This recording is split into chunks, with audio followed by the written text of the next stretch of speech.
Շնորհակալ եմ, հարգելի գործընկերներ, երկրորդ ընթերցման ժամանակ նախ ասեմ, որ կառավարության կողմից եղել են մի քանի առաջարկներ, որոնք բովանդակային չեն, այսինքն տեխնիկական որոշակի փոփոխություններ են։ Առաջինից երկրորդ ընթերցում մենք ել ավելի ենք հստակեցրել օրենքի կատարման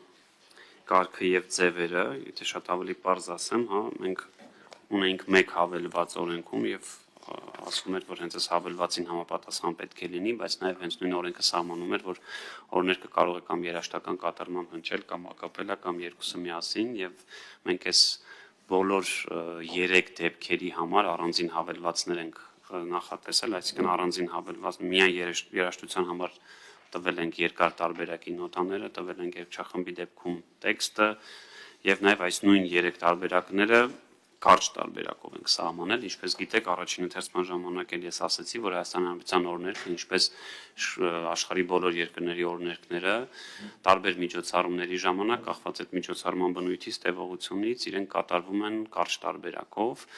եւ այստեղ էլ մեր կարծիքով անհրաժեշտություն կա միասնական ստանդարտ ունենալու, որպեսզի Հայաստանի Հանրապետության օրենքը ամենատարբեր միջոցառումների, որպես կանոն մարզական միջոցառումների ժամանակ է, այսինքն ֆուտբոլային խաղերի ժամանակ կամ այլ միջոցառումների ժամանակ, եթե օրինակ հայ մարզիկը մրցանակային առաջին տեղն է գրավում, գիտեք, այդտեղ Հայաստանության օրենքն է հնչում, այստեղ էլ մենք կարծում ենք, որ միասնական մոտեցում պետք է լինի եւ բոլոր դեպքերում այս կարճ տարբերակն էլ պետք է լինի բոլորի համար նույնը եւ նույնպես սահմանել ենք նախ այդ կարճ տարբերակի միայն նոտաներով տարբերակը, երգչախմբի տարբերակը եւ այսինքն ակապելան նոտաները եւ երաժշտություն եւ խոսքը միասին, այսինքն ունենք 6 հավելված երկար տարբերակի հետ, 3 ձևերը եւ նույնը կարճ տարբերակի։ Այս ընթացքում ասեմ նաև, որ ստացել եմ մեկ առաջարկ պարոն Գեգամ Նազարյանից, քանի որ ինքը շատ ավելի խորը մասնագիտական էր մի քիչ, գրավոր դիմել ենք լեզվի պետական կոմիտեին եւ վերջինիս կողմից ստացել ենք պատասխան, առաջարկը, ովքեր չգիտեն, ասեմ, ինչպես գիտեք, Հայաստանի Հանրապետության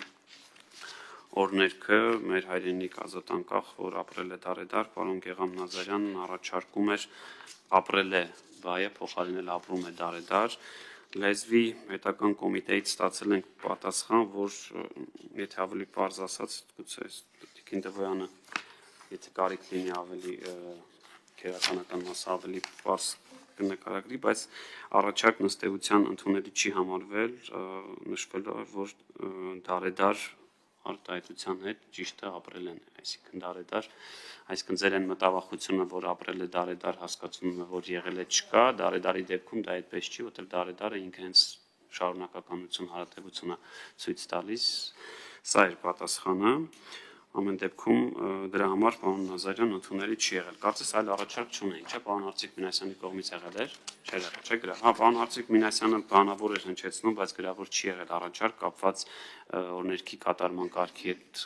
անարգման հետ կապված պատասխանատվությունը, մենք այս մասը պարոն Վարդանյանի հետ ուսումնասիրեցինք, ըստ էության քրեական օրենսգրքում կա նման սանկցիա, այլ բանա, որ չգիտեմ, միջև էս բա Հայաստանում եւ ինչքան փորձեցի ես նաեւ ուսումնասիրել աշխարհում, հենց դեպք չգտա էլի, որ որևէ երկրում օրենքի անարգանքի հետ կապված որևէ, համենայն դեպս հրապարակային դաշտում չկար այդպիսի միջադեպ, որ եղել են դե սպանում են գուցե ոչ գուցե չէ վստահաբար մի քիչ դեպի արևմտյան երկրներում դժվար սպանեն, ամեն դեպս այս սպանությունը կերևալ ինչ-որտեղ նկատի ունեմ նայել են հիմա տեսեք, միտը կտրելու են կոնտեքստից արտահայտություն էլ եւ դառնալու է պատմություն։ Ես խնդրում եմ, էլի, խնդրում եմ, եւս մեկ անգամ չդիտարկեք սա որպես որից եղանակով բռնության կոչ, ընդհակառակը մենք նկատի ունենք, որ պետք է կանոնակարգել այս դաշտը, որպեսզի հնարավորինս խուսափենք ոչ իրավաչափ վարքագծի դրսևորումից։ Նկատի ունեմ ուսումնասիրել ենք երկրներում, շատ երկրներում բնականաբար բոլոր երկրներում օրենքները իրենց խորհրդանիշներից են համարվում եւ կամ վարչական կամ քրեական օրենսդրության մեջ տվյալ երկրների նույնպես համանման կարգավորում կա ինչպես Հայաստանի Հանրապետությունում, բայց նույնպես եմ ասում հրապարակային այդպես նյութ չգտա ես, որ որևէ երկիր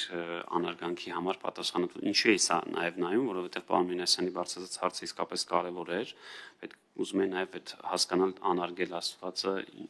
օրենքի դեպքում ինչպես պետք է արտահայտվեր, էլի, որտեղ խոսքը երաժշտության կամ օրներքի կամ տեքստի մասին է, հետեւաբար անարգելը չգիտեմ ինչպես պետք է դատարանը որոշի այդ դրսևորման ձևը ինչպես է եղել, ամեն դեպքում մինչև այս բանը չգիտեմ չենք ունեցել նախադեպ վարչական օրենսգրքում կարծես թե միասին նայեցինք չկար, չէ՞։ Դրոշի վերաբերյալ կար։ Եթե կարծում ենք, որ անհրաժեշտություն կա, նախ այս օրենքում չէին կարող երկրորդ ընթերցում բերել մեկ այլ օրենսգրքի մեջ ավելացնել, գուցե հետագա քննարկման համար պարոն Մինասյանը ցավոք այստեղ չի, գուցե միասին, եթե կարծում է, որ քանի որ մենք արդեն հիմա հստակ ենք սահմանում, թե Հայաստանի Հանրապետության օրենքն ասելով ինչ ենք հասկանալու, եւ այս բոլոր 6 տարբերակները պաշտոնապես հրապարակվելու են կառավարության կայքեջում, եւ հետագայում բոլոր միջոցառումների ժամանակ, որոնք օրենքով պարտադիր են, որ պետքա կատարվեն կամ հնչեցվեն Հայաստանության օրենքները, իրանք պետք է կատարվեն բացառապես այս 6 ձևերից որևէ մեկով։ Այս սրանից շեղումը ես չեմ կարծում, որ անարգանք կլինի, բայց գուցե այո, պարոն Մինասյանի ասած որոշակի լրացուցիչ սանկցիայի կարիք կա, թեկուզ վարչական օրենսգրքում սրա շեղումը ինչի է հանգեցնելու։ Այսքանը։